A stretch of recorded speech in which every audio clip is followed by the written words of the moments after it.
Can you imagine that there is a person with the longest arms in the world? This is despite the fact that I am a girl. How am I doing? I'll tell you right away. It's not easy. There are a lot of stories about the most ridiculous situations in my life. Listen further. Put likes and share my story with your friends. I am also waiting for your comments. Can you write your opinion about it? I will be happy to read it. My name is Nicole. I was born in a small, poor village in a developing country.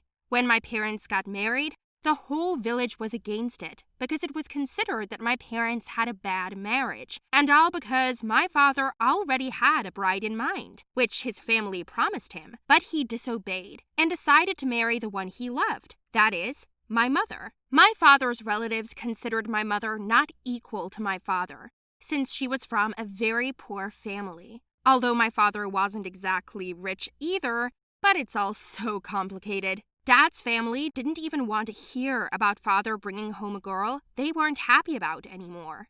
At first, my parents met in secret. By the way, they met by chance, at a market. My mother then sold vegetables and fruits, and my father went shopping. It was love at first sight. Many did not believe that their relationship would last. My mother came to my father's house in spite of everything and paid a lot for it. She was poorly received, humiliated in every possible way, but she endured everything. And then she and father decided to move out and live separately from everyone. Although my mother hid her resentment, she was worried in her heart, and almost every night she cried and prayed to God that it would all end soon. But it didn't end. It got worse. Soon, my mother became pregnant, and the stress and nervousness affected her child, that is, me. The birth was terribly difficult, and when I was born, the first thing the doctor said was that the girl's arms were too long. I looked like a monkey, small myself, but my hands were almost up to my knees. If you haven't noticed, then ordinary newborns have short arms and they grow over the years. It was different for me. This moment scared and embarrassed not only my parents, but my grandparents, who didn't even come to see me. They heard about their granddaughter's defect and said that our family was cursed by the ancestors themselves, allegedly because even they didn't want that marriage to happen. That's how I grew up. My parents did not accept my peculiarity positively, but they did not drag me to the doctors, because otherwise I was a normal, healthy baby. By the time I was 3 years old, I was more or less aware of what was happening around me. I even remember a couple of bright moments when I was getting on the bus, holding onto the handrail, and all the people were looking at my hand. I was so embarrassed at the time, I wanted to put it away, put it in my pocket, but I couldn't because it just didn't fit. All my sleeves and gloves were short for me, and for the winter, my mother knitted me special gloves so that they covered everything. At school, I was also looked at as an alien, but by that time, I was used to such views. I had some advantages in household chores. I could sweep the yard without even bending down. I could wash dishes while standing at the sink and at the same time reach the table where we had eaten. That is, I took a minimum amount of steps to the object to get it. Other than that, I was uncomfortable. I often cried because of complexes and asked my mother why I was like this and if I could somehow shorten my limbs. But my mother said that I was just special and should be proud of it. But I was not proud. I was embarrassed for my arms, which I could almost without bending down tie my shoelaces with, pick up a fallen thing, wipe the dust from the upper shelves, without standing on my toes. It all annoyed me. Well, when I grew up and became a teenager, my problems became even more. I remember how my classmates were going to go to a party where there was a strict dress code. Girls had to be in dresses.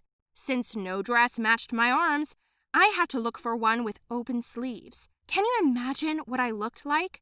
Like a clown. My mother gave me a beautiful hairstyle, bought shoes and a purse, but when I arrived at the party, all eyes were on me, where I should have felt almost like a queen.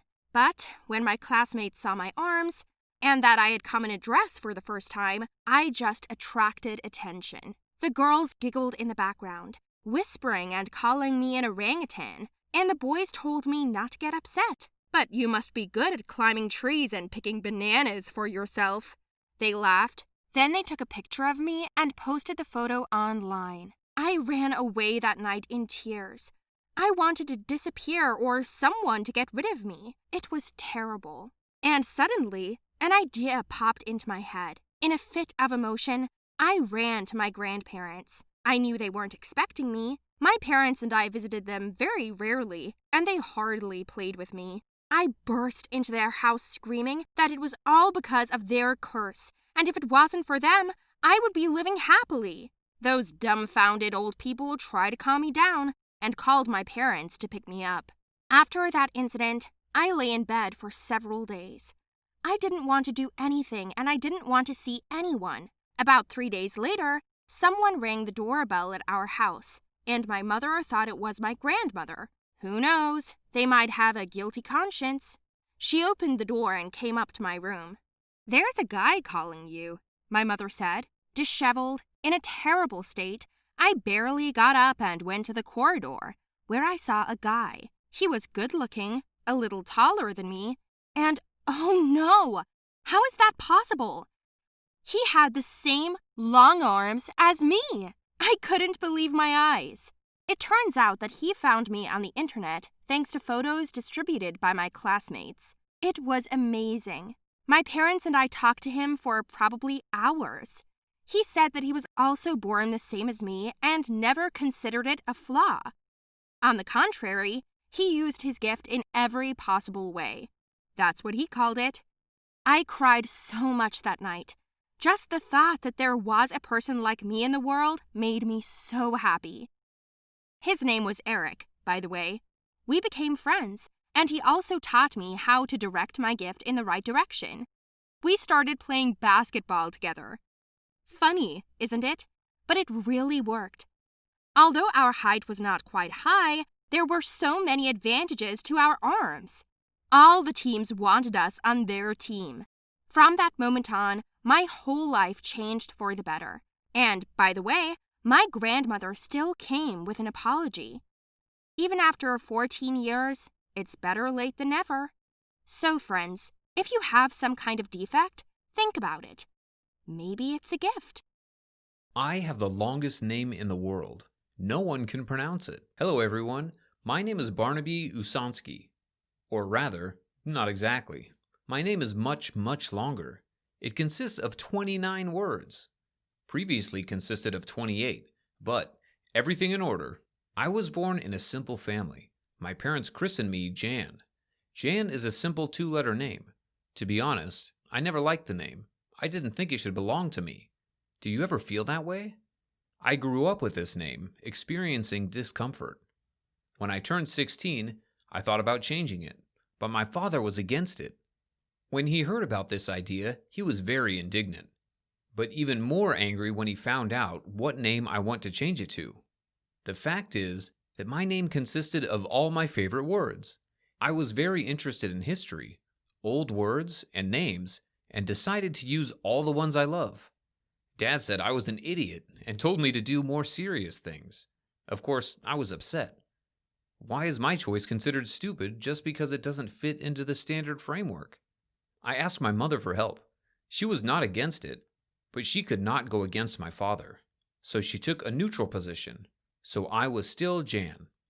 The mood deteriorated day by day.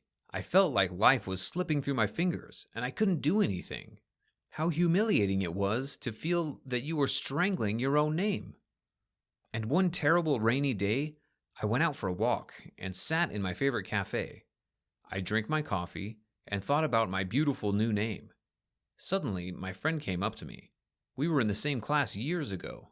Lily was always with me. It turns out that she graduated from law school and now works as a successful lawyer. I was happy for her. We had a nice chat, and in the end, she told me to ask her for help. Without hesitation, I immediately asked if I could legally change my name, and she said yes. Oh my God! This cherished yes became a springboard for me to fulfill my dream. I couldn't believe my desire was real. I just need to talk to my father. A couple of days later, I steeled myself and went into Dad's office. As always, he was leafing through the newspaper, reading the news. He liked to keep up to date. "Oh, you know, son. It turns out our neighbor from Brooklyn built a statue of himself and put it in the yard of his house. Says thus wants to perpetuate itself." "Not bad. I mean, the idea of perpetuation," Dad said, laughing. I told him I wanted to do the same. "But how will you make a statue of yourself? Where should we put it? We live in an apartment," Dad said. But I corrected him. "No, Dad, perpetuate yourself with a name. I came up with the perfect name for myself. It will combine all my favorite words and meanings. You see, I will feel more confident with him," I said. My father frowned again. He reminded me once again that my name was given to me by my grandfather, that is, my father, and it would not be nice if I renounced it.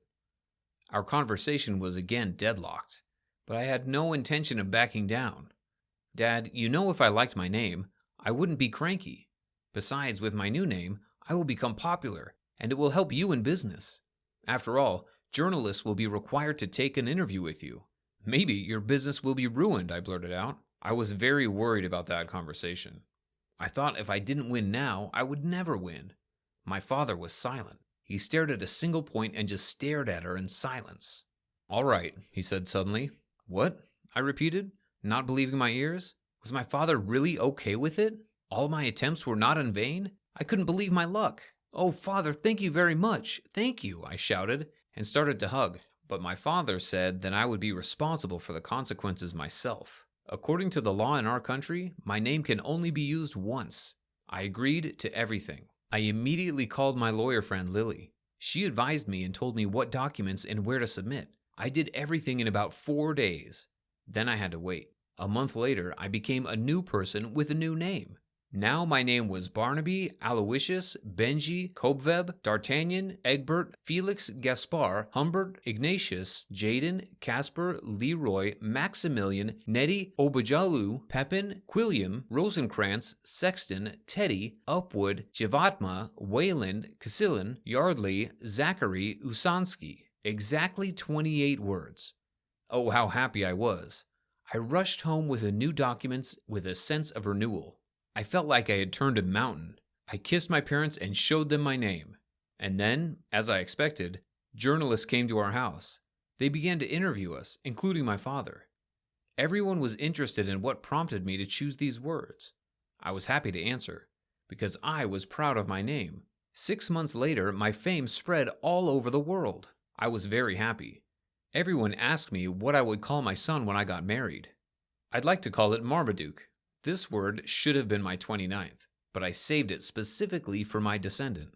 And now you will think that I approached this issue lightly. But I really did not take into account some points.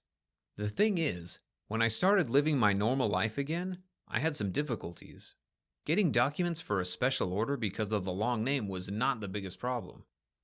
When I wanted to travel, when I filled out the visa application form, I went into shock. But I was obliged to specify the full name. I was lost and didn't know what to do. The visa was not made to order because everything had to be according to international standards. When I opened a bank account, I made one mistake in my name when filling out the contract and I almost lost my own money. In addition, when I took over my dad's car, because of my name again, there were difficulties and I had to run with the documents for 2 weeks to settle the problems. In general, as something that already didn't bring me joy. Didn't I tell you that I can only legally change my name once? I didn't tell anyone about it, especially my father. I just silently struggled with the difficulties I had created for myself. And now there is no going back. But I am sure that when I have children, I will call them by the same name.